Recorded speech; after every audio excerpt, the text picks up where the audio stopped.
Okay, here I am.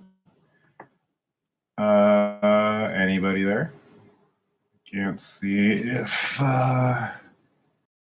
people are watching. Oh yeah, there's some people watching. Cool. So welcome everybody. Had a little technical difficulties, but I think I figured it out. So welcome everybody to my first live stream meditation. If there are any issues or any problems, feel free to send me a text. Unfortunately, when I'm leading the meditation, I'll be sitting on the bed, so I can't actually see your comments.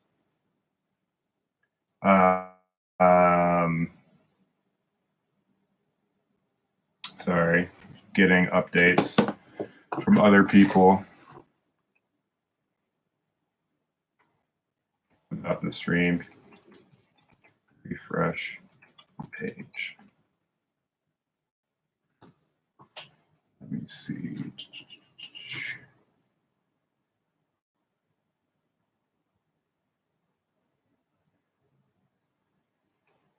Yeah, if anyone is having trouble seeing me, then refresh page. Send it to the tab. Okay. Cool. So I'm going to step away from the chat right now. I'll check it later. If you have any questions about meditation, feel free to leave a question and I'll answer it during the live stream. Cool. So if you excuse me. Oh, just going to take a seat on my meditation pad just to make me feel official, make me feel like a real meditation teacher. So welcome everybody. My name is Jeremy, and I'm guiding you through a meditation today. Now, of course, we're all kind of locked up in quarantine, and not a lot of us don't have much to do. A lot of us are going stir crazy. So it is like a really good time to actually figure out how to meditate and how to really get in touch with your feelings. Because you got some time to do it, and also it will just make you feel better too, so if anything is really stressing you out, the news is stressing you out, you're worried about your health, all of that stress is actually bad for your immune system, and so meditating lowers your stress. And I've personally found benefits from doing meditation practice in terms of supporting my own immune system. I don't know if there's how much scientific research there is to back that up, but just personally for me, I found that when I'm doing a regular meditation practice, my immune system is like really, really, really good.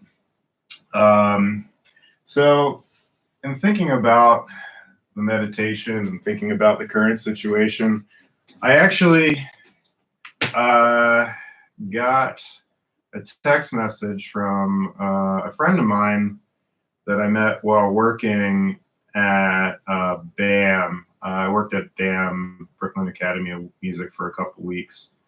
And I met this guy, Carl, who was really interested in Buddhism.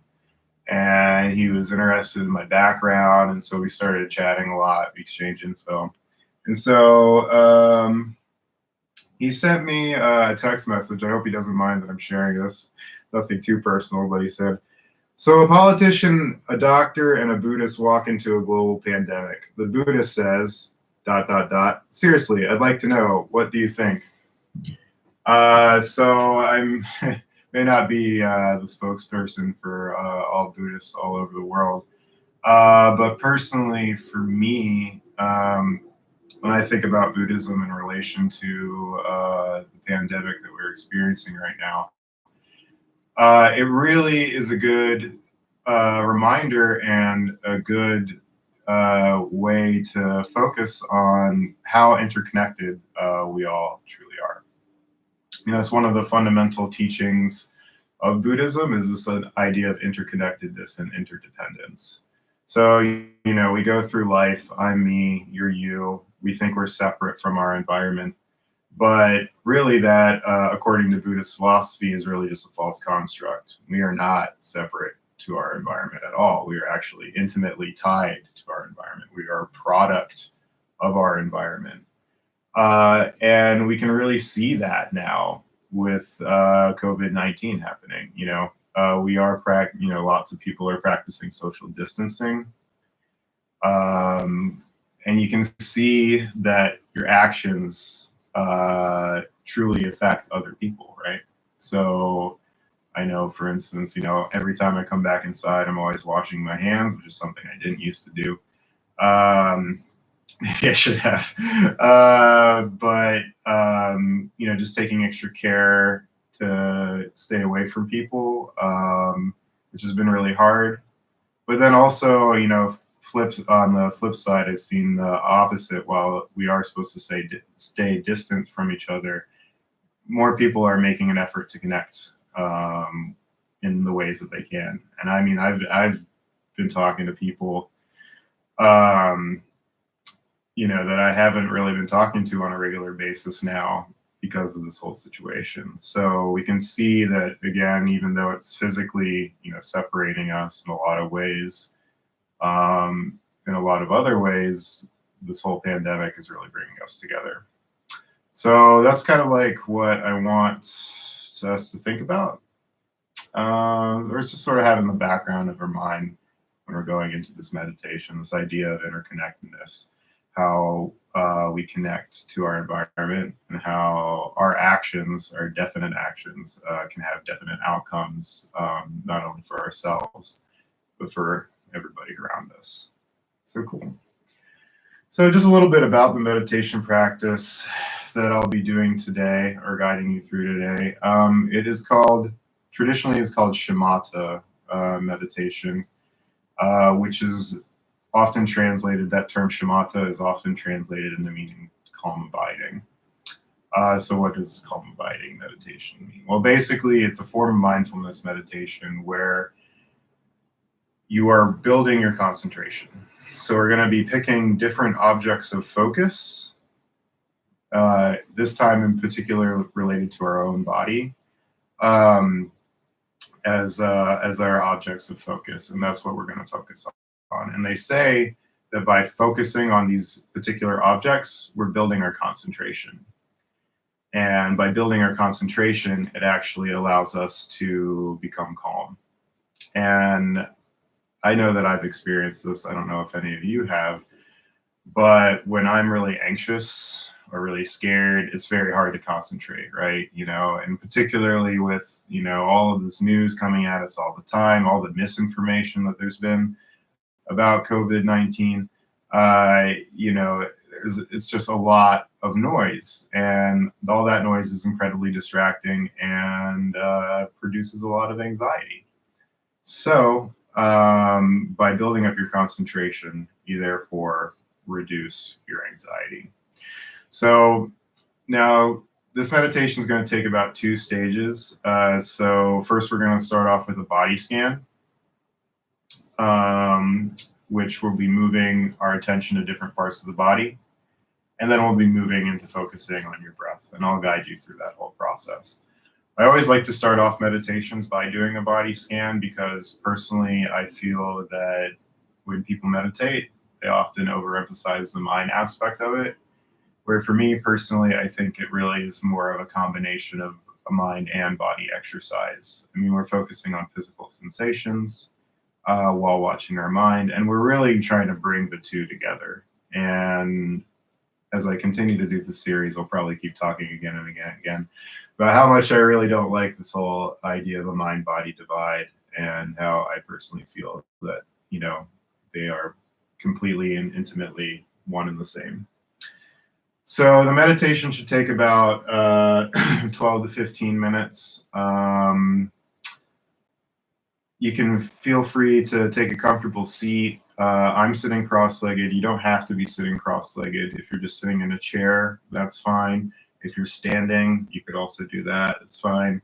If you're Allie and you're walking in the woods, that's fine too. My friend Allie told me that she'd be walking in the woods during this meditation, so she asked if she could follow along still. I said, sure. For you, Allie, sure, you can follow along while walking in the woods. And so, yeah, so you want to take a comfortable seat. You can feel free to meditate with your eyes opened or closed. It really just depends on what's more comfortable for you. Also, how you rest your hands, really up to you. Traditionally in Tibet, you would rest your hands like this on your knees. Another very common meditation pose is to do this with your hands in your lap, with your fingers just touching. The other thing too is that you want to make sure that your back is relatively straight. Now I have awful posture, so my back is never completely too straight. And I know there's certain traditions that really emphasize, having a straight back. But what I like to say when I'm teaching is that you want to have your back straight and holding yourself up but not rigid.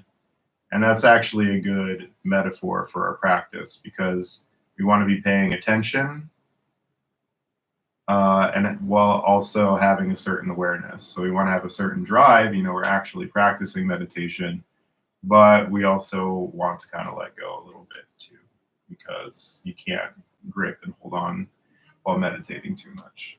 All right. So I got this singing bowl here. I'm not going to call it a Tibetan singing bowl because it's not Tibetan. And as I've been telling a lot of people lately, Tibetan singing bowl, there's no such thing as Tibetan singing bowls, really. They are just, there's no traditional or historical evidence to suggest that Tibetans use singing bowls for any significant religious rituals. With that being said, it still makes a nice sound and it's still a good bowl. Still a good bell to start and end our meditation. So I'm going to ring it twice to start our meditation, and then I will ring the bell 3 times to end it. So, and then I'll have a little space at the end for questions in case anybody has any questions about the meditation or their practice. And then we'll probably end with another brief meditation, maybe like 3 to 5 minutes or something like that. Okay. So have a comfortable seat, everybody. And let's go ahead and get started.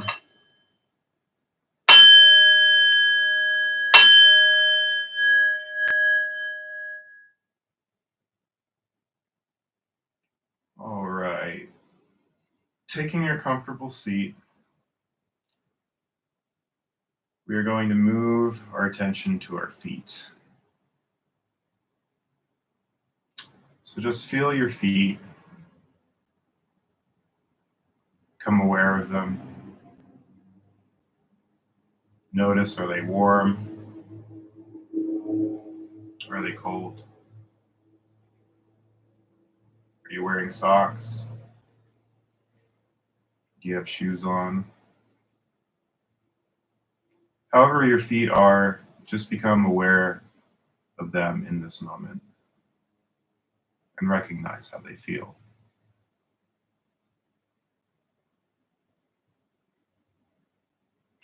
Next, we're going to move our focus to our seat, where our body becomes in contact with the chair.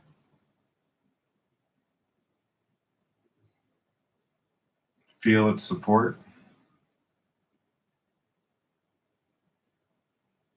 Feel it hold you up.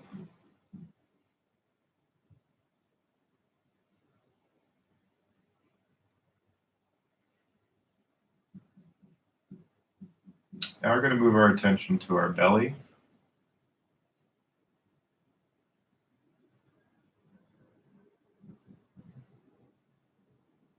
Feel the movement of breath as the belly expands and contracts. Now we're going to move our attention to our heart. that space in the middle of our chest.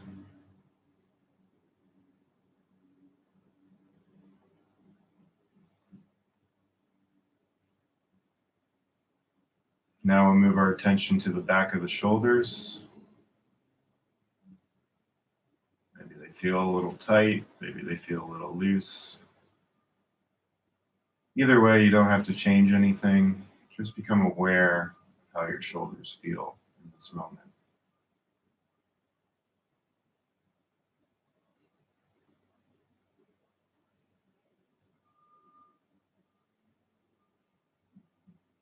Now we're going to move our attention to the back of the head.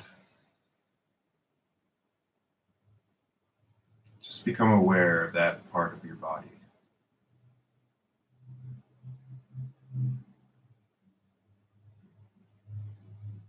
Now we're going to go back down and feel our feet. Become aware of them.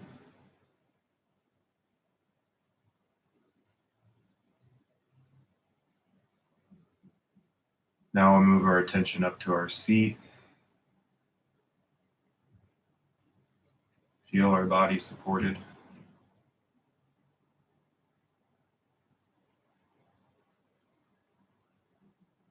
Now we'll move our attention to our belly. Feeling it rise, feeling it fall.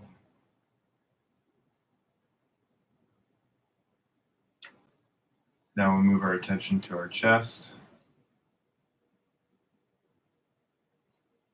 to where our heart is in our body.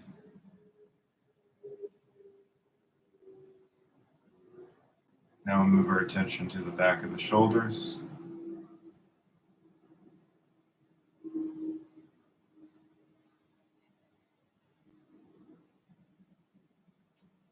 Now we'll move our attention to the back of our head.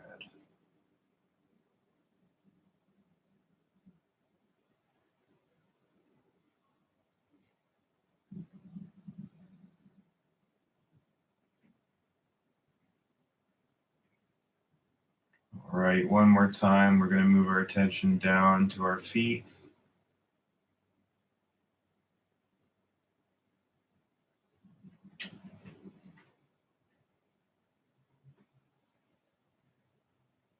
Now we'll move our attention up to our seat.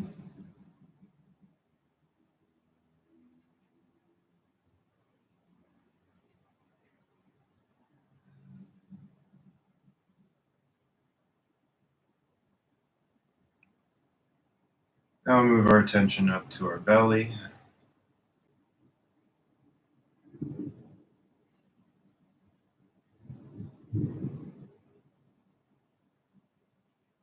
Now we'll begin to feel our heart in our chest.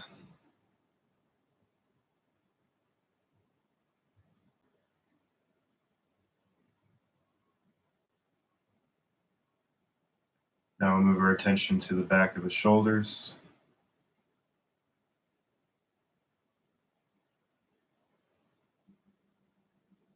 And then to the back of the head.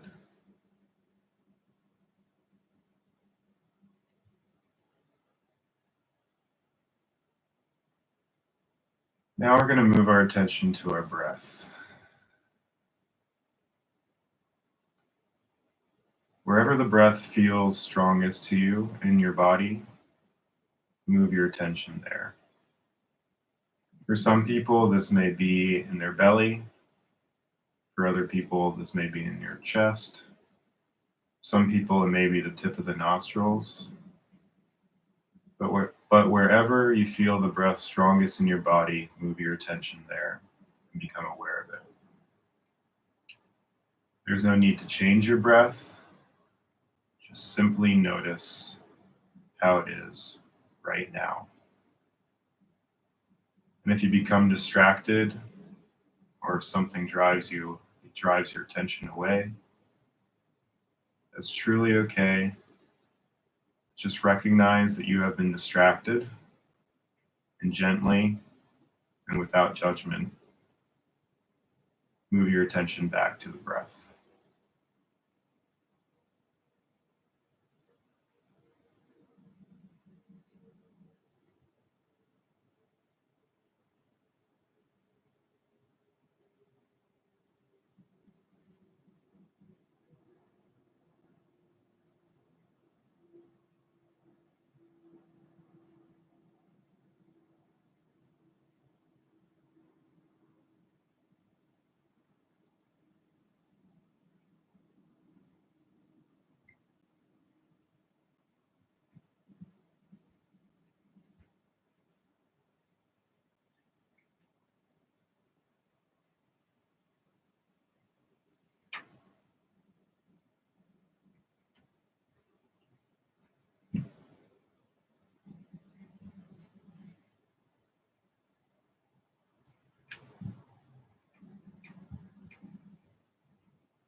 If any memories of the past or thoughts of the future capture your attention, that's truly okay. Again, just recognize that you've been distracted and gently move your attention back to your breath.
And if any feelings sweep your attention away, and you've noticed that you become distracted, and you're no longer focusing on the breath, it's okay. Just gently move your attention back to your breath.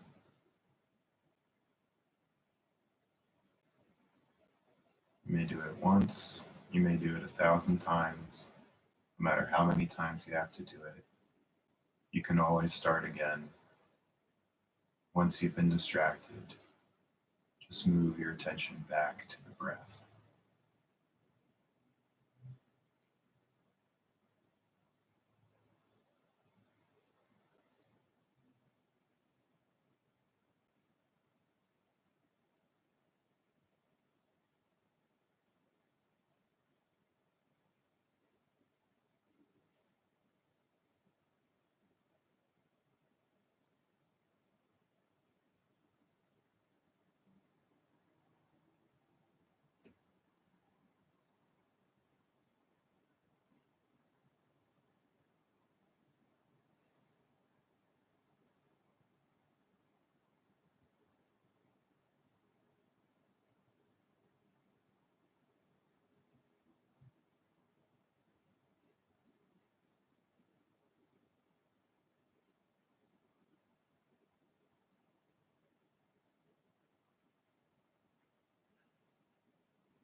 All right, in just a moment, I will ring the bell 3 times, concluding our meditation. On the third ring, I invite you to join me in a bow, dedicating all the merit that we've accrued today for the benefit of all sentient beings.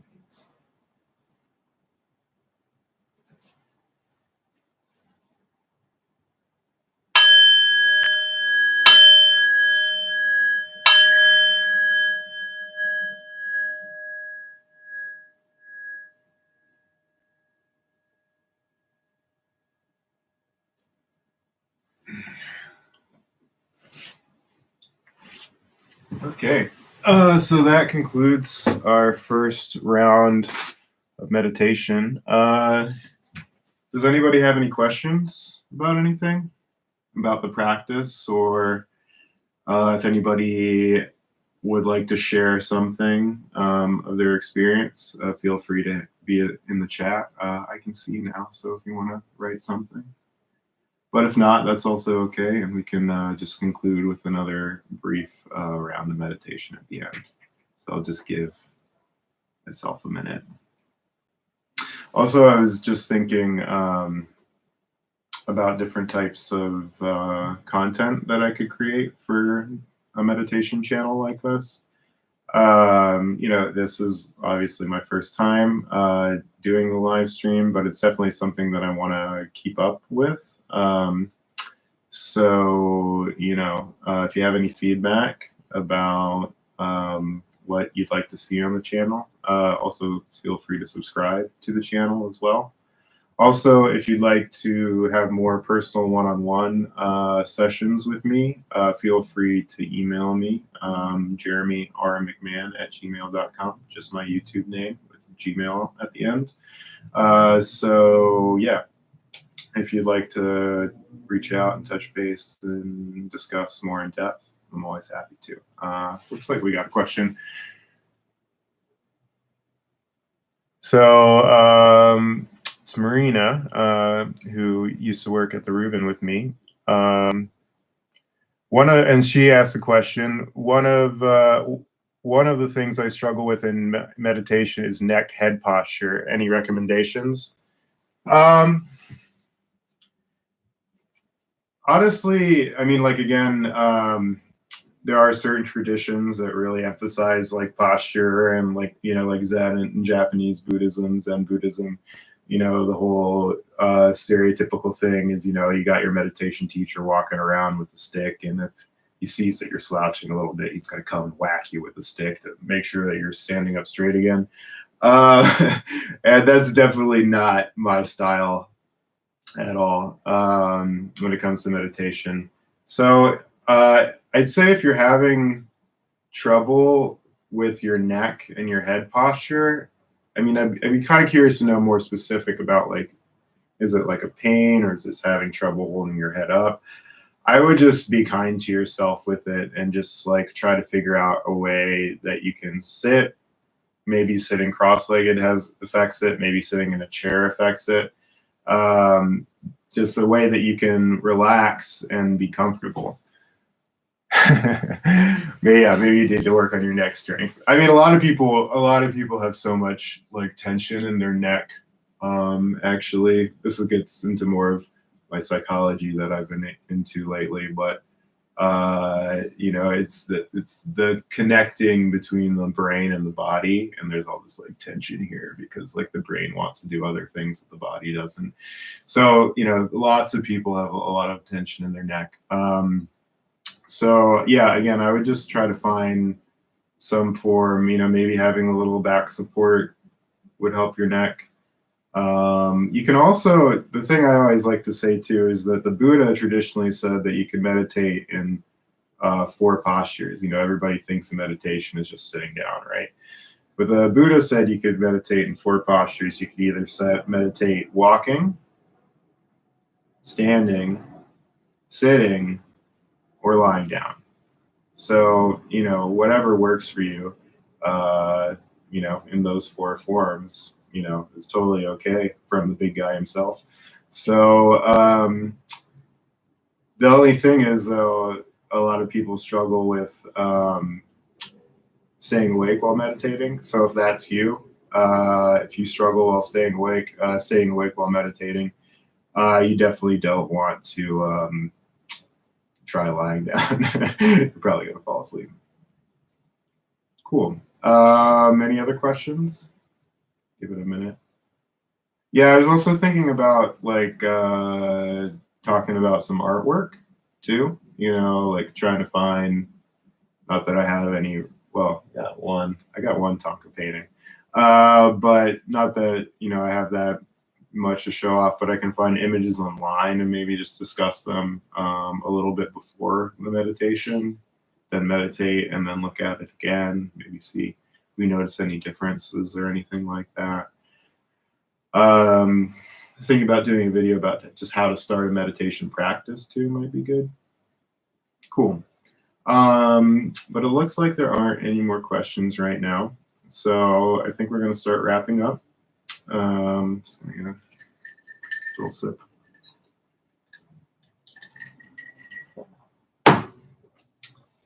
And so we'll conclude by doing like about a 5-minute meditation.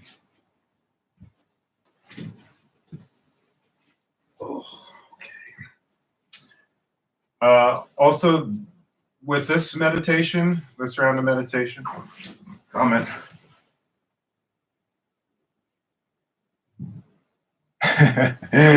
So yeah, somebody they commented, stub my toe right before the meditation when I started with the feet. Oh my god, yeah. Yeah, because we try to block out the pain, but that's a really good lesson in with meditation. And a lot of times people kind of view meditation as sort of a thing to escape, as a way of detaching themselves from situations. And that's actually the exact opposite of what we want to do with meditation. We want to become aware. So you got an excellent chance to practice that awareness. And you can thank the pain in your toe for doing that, becoming aware of the pain rather than just trying to dismiss it. And that, of course, again, we can find a lot in psychology saying, like, that idea of suppressing emotions is not good. We want to feel our emotions, whether they're good or they're bad. And that's something that we're learning while we're doing this meditation, is that we're learning of how to just be with the body and accept it, accept the body and its feelings for what it is. Okay. So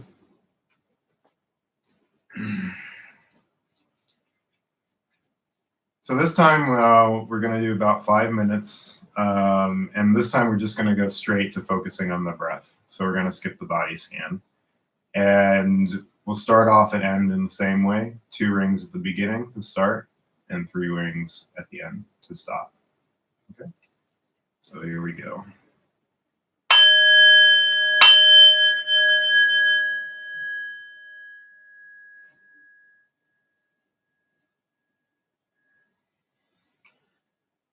So again, let's just move our attention to wherever you can feel the breath, the strongest in your body. Again, for some people it's the belly, other people it's the chest, some people it's the nose. And also you're just observing the breath. You don't have to change it in any way. You don't have to take big breaths. You don't have to hold your breath. Just feel the natural flow of the breath as it moves in and out of you. And if you get distracted, something pulls you away, it's truly okay. Just recognize that you've been distracted and move your attention back to the breath.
If any thoughts or feelings arise, you get caught up in making plans, thinking about the past.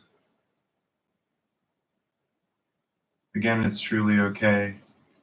Just recognize that you've been distracted and gently move your attention back to the breath.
And if you become distracted, your attention wanders away, that's okay.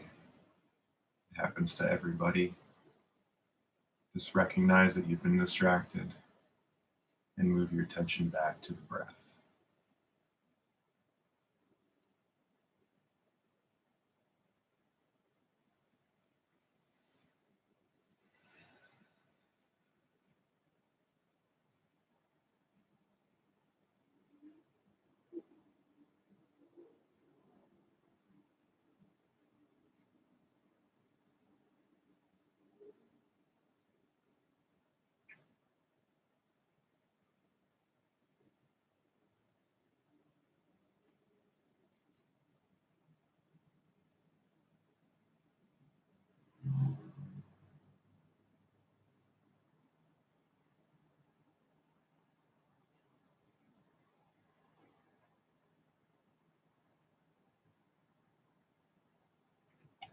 All right, in just a moment, I will ring the bell 3 times.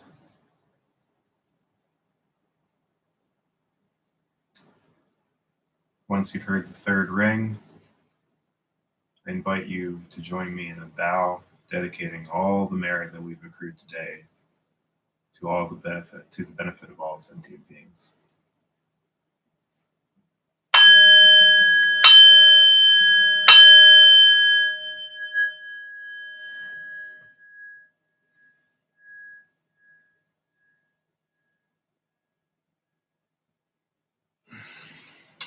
All right, thank you all for practicing with me today. You really should give yourselves a pat on the back because, again, I truly believe that when we're meditating, we're not meditating for ourselves. I mean, a lot of people, again, kind of think of it as being a sort of selfish endeavor, right? But I truly believe that we meditate so that we can treat other people better, and the stronger we are ourselves, the stronger and more that we can help others. So I truly, truly do thank you for practicing with me today, because I do think not only will it help you, but it will help everybody around you. Also, I'll be doing this again. I'm probably going to do it again on Thursday. I'm shooting to do about two live meditations a week. So again, if you have any requests, any questions, any comments, feel free to reach out to me. Comment on the video below. This video should stay up on the page. So if you're just tuning in and want to check out the beginning of it, feel free to do that. And yeah, this was a lot of fun. Again, thank you so much for practicing with me today. And yeah, I'll let you know via social media when the next one. I'll probably just do it 2 o'clock on Thursday again. So, all right, take care.